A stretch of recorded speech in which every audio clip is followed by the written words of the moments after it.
Before taking all the strings off, secure the stop bar and the bridge. Remove the string from the post and clip the string around the 12th fret.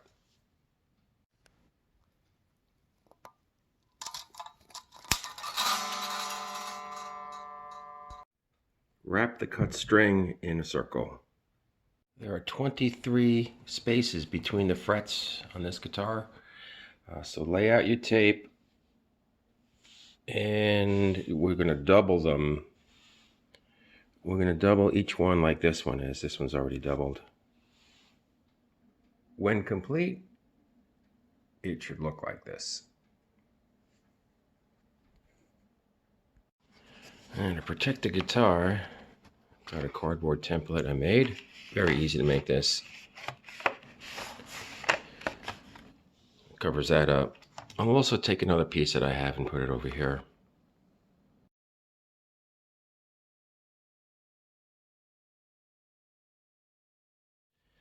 I've taken a block of wood with 320 grit paper, cut that out, and rubbed each fret with it. This block of wood has a groove in it. As I've mentioned in some other videos, this is just a plain piece of pine. I took the side, the side that originally looked like this. I draped a piece of sandpaper over this. I think it was 320. It's been a while since I made this. Taped it over a fret and rubbed that over the fret so that the sandpaper made a groove, and the logic is that this groove is the mirror image of the fret. So when I do this rubbing, it's important that I count how many strokes I make so it's consistent throughout the fretboard. We want to stop when the paper starts to get touched by the edges of the sandpaper, or turns a little lighter color, as we can see right over here. That's where you want to stop. You don't want to press down hard. Please don't do this if you're in a rush. You want to do moderate to light pressure. Yeah, light is always a little better than heavy because the results of heavy are difficult to reverse. So I use kind of a moderate pressure, and I do, I don't know, about 20 passes roughly just to start off. It depends. It depends on if I notice the tape getting marked. If I do, I just stop. Now on to the nut slots, which are actually pretty good on this guitar. I think they're probably fine. Well, I'm going to check them anyway. I have 14 layers of tape here. It may be different for every guitar. What you want to do is feel the height of the tape relative to the height of the first fret. And once it kind of starts, don't make it even. I wouldn't make it even anyway. Just a little higher than the first fret, maybe another layer or two. Make it 2, because you can always cut these down. Easier to cut down than add onto. And then once you're done with that, just take this off and move it up against the nut like this. Now you want to protect what was the exposed fretboard by putting 2 pieces of tape here. Now here's something interesting. Let's check the slots. Now remember, this is just above the first fret, the surface of the tape. So the 6th string is cut a little on the deep side. But look at the rest of them. Can you see this little gap showing up here? There's one. So that needs to go down. This one slightly down. So high E string. Looks okay. B string should go down a little bit.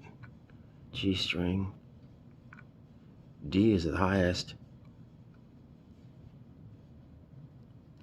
A looks okay. E is a little low. So I'll just address the ones that need to be, in my view, lowered. By the way, what's nice about using the tape is that it follows the radius of the fretboard. So the slots should follow, the depths of the slots should follow the radius of the fretboard as well. Before beginning, we want to protect this part of the neck. So I've used a piece of cardboard, just bent it over and taped it down. Let's check it now. Again, you can tell from the discoloration here that I did not rub this slot, because it is, like I said, a little deep compared to the other ones anyway. And you want to make sure that you don't have, this is like a little, fret guard here. I'm not going to rest it on the first fret here, because I'll get an inaccurate read. So I want to make sure I rest it on the surface of the tape and I don't see a gap. And this one's perfect. A string is perfect. Let's go on to the D string, which was high, as you remember. That's pretty good. It's getting a little low, but it's okay. G string is perfect. B string is good. And the A string is fine. Now, I'm a little concerned because this is low. I may get a buzz on the E string. And the reason I started this whole project is because when fretting on the first fret, all the notes on the first fret buzzed, which told me that there was a high second fret.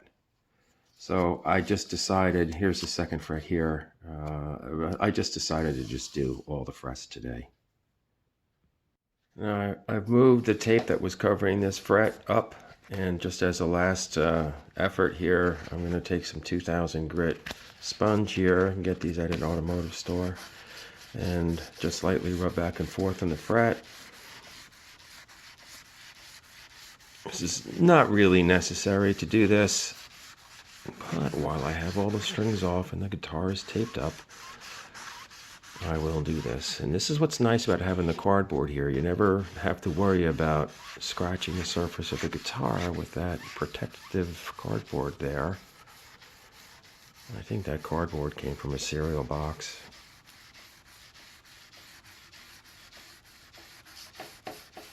And that should do it.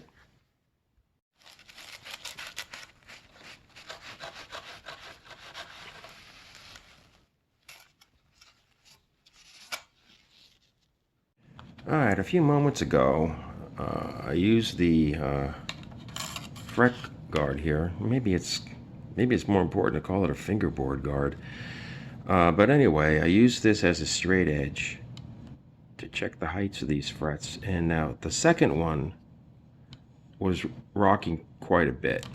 And you could, tap on the ends and you'd hear, if you couldn't see it, you could hear the metal against metal on the outer frets, which told you that it was pivoting on this, which means this fret is too high. So now it's level. But then I went down here and I did the same thing here and went down a couple of frets, and I noticed that the third fret was also high. So I rubbed them down, kept rubbing, and you have to do this a little at a time. The tendency is to lose patience in what might be the end. So dig it in more because you're getting tired of doing it. But it's important not to do that because once a fret gets low, wow, I really can't go into that right now. But once you have one low fret, you really start to have a mess on your hands. So you want to be very careful about doing this. So this looks pretty good now. For those that are curious, I had a difficult time adjusting the height of the neck pickup. It didn't seem to be engaging, so I took the pickup out to take a look, and I'm just sharing you what the inside pocket of this guitar looks like. I'm looking at the tendon here, as well as these holes for these routes, I guess, for the screws to have some place to go. So yikes, nonetheless, I don't know, I adjusted it. See, it's really tight fit here. It is not a criticism, by the way, I'm just sharing it with you. Okay, it's good. It's very I'm going to change the word from tight to snug. That's nice, actually. And I will also add as a positive, on many, many, many guitars, and the price range doesn't seem to matter. The pickups oftentimes rock back and forth, this way, right? You know that. This one is not doing that, and I like that. Okay, so let's just put this back together again. Now with the strings still off, of course the pickup's put back into place. This is a very, very good time to polish the guitar. Maybe add a little lemon oil to the fretboard. This guitar has, let's just try to get a good view of it. There it is. There's a scratch right here, or something. And there's another one right here. I tip my finger here. So how do you get those out? A lot of rubbing. So I have already rubbed this. They were actually looking worse prior to me filming this. And I'll just continue to rub it, and I may divide this job in half, like rub some today, and the next time I change the strings, maybe, rub them again. Now, what I use on here is polish that's made for high-end automobiles, which you can, again, find in an auto supply store. It is blue in color. It is not Rain Dance, but it has a similar color. And it comes in a bottle, not in a can, and that's about all I'll say. I find this product works very well. I believe it does have, without looking at the label right now, I believe it does have a small amount of pumice in it, and that's just what's needed here. Okay, I've been rubbing for a while off camera. Now, this is what I'm discovering. Let's take a look at this scratch. This one's a little bit deeper and bigger than the other one I showed you. Now, I'm finding it's generally, the other one's almost gone, by the way. I'm finding that it's better to just rub it with a little bit of polish and wipe often. And start with some fresh stuff, rather than continuing to rub with more polish on here. It doesn't seem to work as well. This seems to work better. And I'm not pressing real hard, by the way, because I don't want to introduce other scratches while I'm trying to get this one out. Let's take a look at some progress here. The one that was over here is virtually gone. I'm not sure if the camera's picking it up. I pick up a little bit of it, and it's not that significant. This one is still here. It looks like somebody dropped something on here, but it's certainly less than it was before. But I think what I'll do is I'll just stop for now. I'll do this again, like I said, when I do another string change. I did apply lemon oil to the fretboard. It really absorbed quickly. So I guess that's an indication that this might be dry. It doesn't really matter, because now it won't be. Before taking this tape off, I'm going to feed a string through to hold these items in place. So feed it through the back of the stop bar tailpiece here. Feed it through the back on the correct saddle.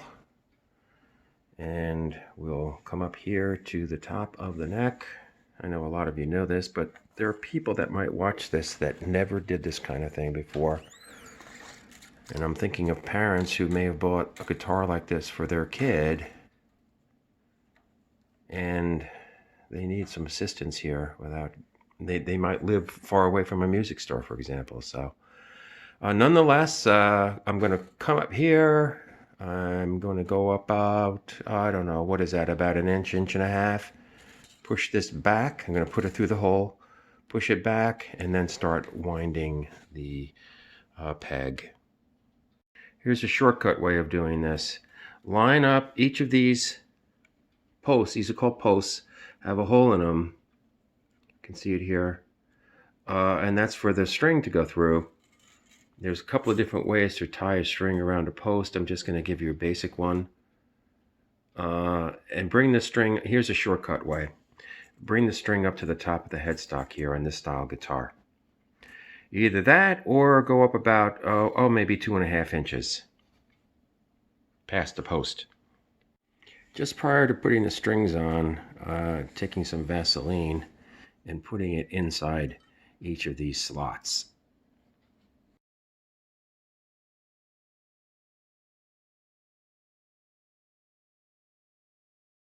Now let's plug it in and see how it sounds. All right.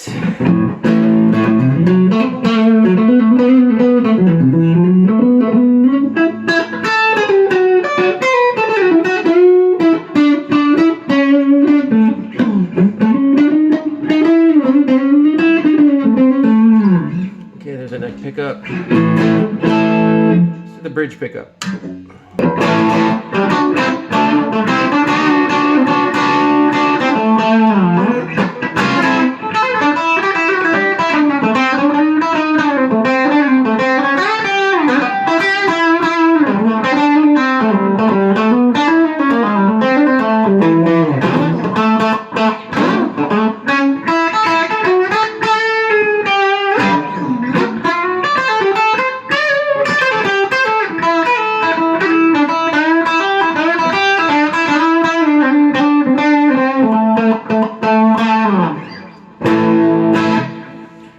You get the idea. All right, now I saved the middle for last.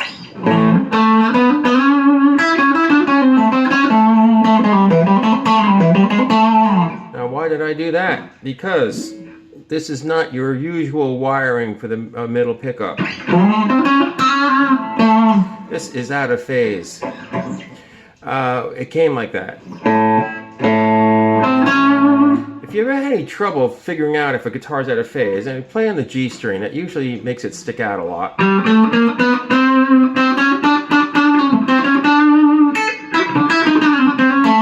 As you can hear, it's kind of oinky. That's the A and the D string. 7th fret, you know.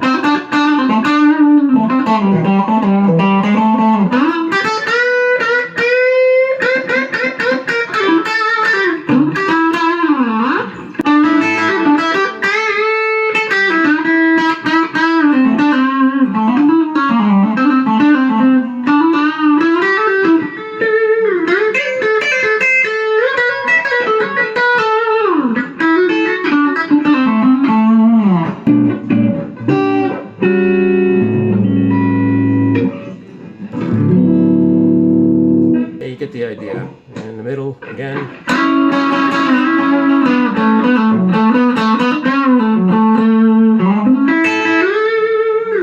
Okay, so there you have it. If I want to change this to being in phase, it's an easy fix.